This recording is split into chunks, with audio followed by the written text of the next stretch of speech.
ركز معايا في الكلام كده، قصه حاصله معايا بقى لها 10 دقايق، بس عايزك تركز كويس في الكلام عشان تعرف احنا وصلنا لايه. انا في العادي بقبض الناس اللي شغالين معايا يوم السبت، بس مع الغلو اللي احنا فيه دوت مبقاش حد بيقدر يوصل ليوم السبت، فتلاقي وسط الاسبوع كده واحد يجي يقول لي اديني 200 300 جنيه امشي بيهم حالي لحد ما نوصل ليوم السبت. المهم واحد كلمني من يومين ثلاثه قال لي معلش نسايبي جايين لي بكره من البلد، فمحتاج 1000 جنيه امشي الدنيا بس بيهم لحد ما يمشوا. المهم تاني يوم اديت له ال 1000 جنيه، صاحبنا راح بقى جاب كيلو ونص لحمه على مش عارف ايه، المهم فرتك ال 1000 جنيه. ال 1000 جنيه دي شغل 4 ايام، هو يوميته 250 جنيه. المهم الراجل وجب مع نسايبه وعمل الصح وراح الشغل تاني يوم، قال لي معلش اديله ال 500 جنيه ويبقى كده حسابي خالص ليوم السبت. المهم اديته ال 500 جنيه، كان اليوم الرابع، يعني هو شغال ب 1000 جنيه واخد 500 جنيه شغل يومين قدام. المهم النهارده السبت، فانا بساله سؤال عادي، يعني لو محتاج فلوس مثلا 500 جنيه ولا حاجه لقدام خدهم، عشان انا عارف اللي هو خد الفلوس واكيد اتصرف. قال لي لا لا ولا اي حاجه، ده الدنيا معايا زي الفل ومعدن يا باشا، وده حماتي هي وجايه لي جايبه لي وز وبط وحمام، وقعد بقى يقول لي المهم يا باشا ربنا يسترها عليك، لو عوزت اي حاجه اديني رنه. قال لي يا عم خلصانه وخلاص والدنيا تمام. وهو مشي وانا مشيت، كلمني بعدها بشويه على الساعه 8، رحت له بيقول لي معلش الواد ابني تعبان شويه، عنده حساسيه وكل يوم عماله تزيد عن اليوم اللي قبله، فقلت اروح اكشف له النهارده يعني عشان الموضوع ايه، حاسه كبير يعني. فراح عند دكتور جلديه، فبيقول لي انا كنت فاهم ان حد اقصى 200 جنيه للكشف. فبقول له راح قال لي طلع الكشف ب 250 جنيه، وانا في جيبي مش معايا غير ايه 200 جنيه.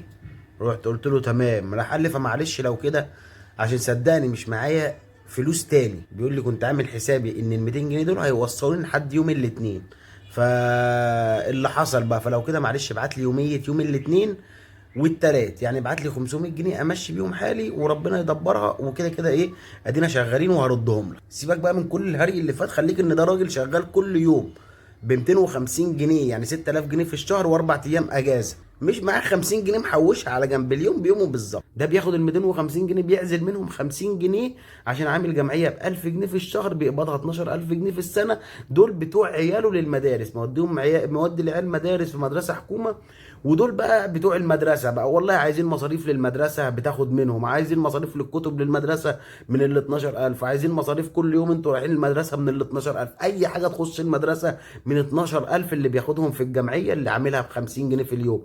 يبقى كده متوفر له ال 200 جنيه، ال 200 جنيه ما بقوش مكفيونه، مش بيوفر منهم جنيه، لدرجه ان هو عايز 50 جنيه ما لقاش، انت فاهم؟ كان لسه بيقول لي مستوره والدنيا زي الفل، على حس اللي هو معاه 200 جنيه هيمشي بيهم حاله لحد يوم الاثنين، فاهم؟ لحد يوم الاثنين، لحد ما ايه، لحد ما يجي ويطلب بقى اللي هو ايه انا اشتغلت النهارده فعايز اليوميه بتاعتي، فاهم؟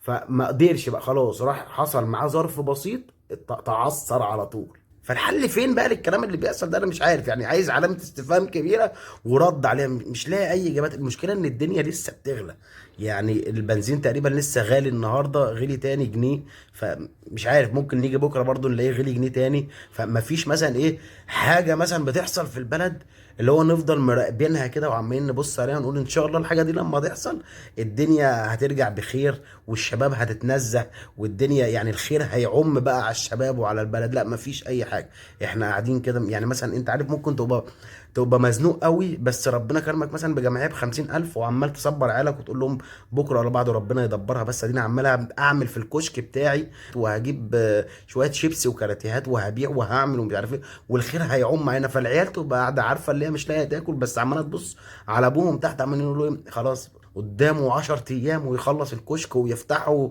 وربنا يكرمنا. لكن احنا في مصر مفيش اي حاجه بتحصل اللي هو نفضل مراقبينها كده ونقول ايه خلاص قدامنا مثلا ايه سنه والدنيا تتحل، قدامنا سنتين لا مفيش اي حاجه، احنا ما نعرفش اي حاجه، احنا كل يوم الدنيا عماله تغلى وتزيد. يا راجل ده حتى لو معاك فلوس انت شايل الهم تحطها فين عشان تفضل بقيمتها؟ احطها في ذهب لحسن يقل، احطها في دولار لحسن يقل، احطها في عقار لحسن ما اعرفش ابيعه، مش عارف اعمل ايه.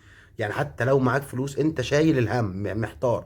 انا عايز اقول لك ان اللي معاه 200000، يعني واحد زميلي كان معاه 200000 جنيه عامل حسابه اللي هو هيشتري بيهم شقه، بعد ما حوش ال 200 وطالع عينه بقاله فتره كبيره بيحوش وربنا كرمه حوش ال 200000، راح يشتري شقه لها عايز عليهم 250000، يعني ده اقل حاجه 250 300000 عشان الشقه بقت ب 450 و500 و600 و700. قام عمل ايه؟ استلف 50000 وراح على ليبيا، ومن ليبيا رايح على ايطاليا، بقاله شهرين محبوس في ليبيا ومش عارف يطلع. تمام، ده اللي معاه 250000 جنيه. واحد اعرفه متجوز بعدها بمراته ولم له 500000 جنيه وراح عقد عمل في الكويت، انت فاهم، دفع 500 الف جنيه عشان يسافر الكويت. حلو قوي. واحد نعرفه برضو دفع 700 الف جنيه عشان يسافر عقد عمل في ايطاليا، بس يسافر بطياره بدل ما يسافر ايه، بدل ما يسافر هجره غير شرعيه. 700 الف جنيه ده المفروض ان هو رقم ضخم جدا. فانت فاهم احنا وصلنا لدرجه ايه. الفلوس خلاص في مصر ما بقاش ليها اي 30 لازمه. فيجي واحد يقول لك خلاص اللي مش عاجبه البلد يسافر. طب انا واحد مش عايز اسافر، انا عايز افضل قاعد في بلدي، انا بحب مصر. وايه اللي يوديني عند الناس الاجانب الدول الغربيه ويوديني عندهم؟ انا مش عايز اسافر وعايز افضل قاعد في مصر. هل مصر هتتحسن؟ ما دلوقتي انا دلوقتي عشان ما أنا لسه حكي لك، اصل اللي بيسافر بيدفع 500 و700، ويعني اقل حاجه اللي هو ب 250 ده مسافر هجره غير شرعيه. فانا دلوقتي عايز افضل قاعد في بلدي. هل في خطط للمستقبل لتطوير الحياه في مصر، ولا هنفضل كده كشباب معدومين مش لاقيين ناكل، يا دوبك بنجاهد في سبيل اللقمة؟ يعني فاهم.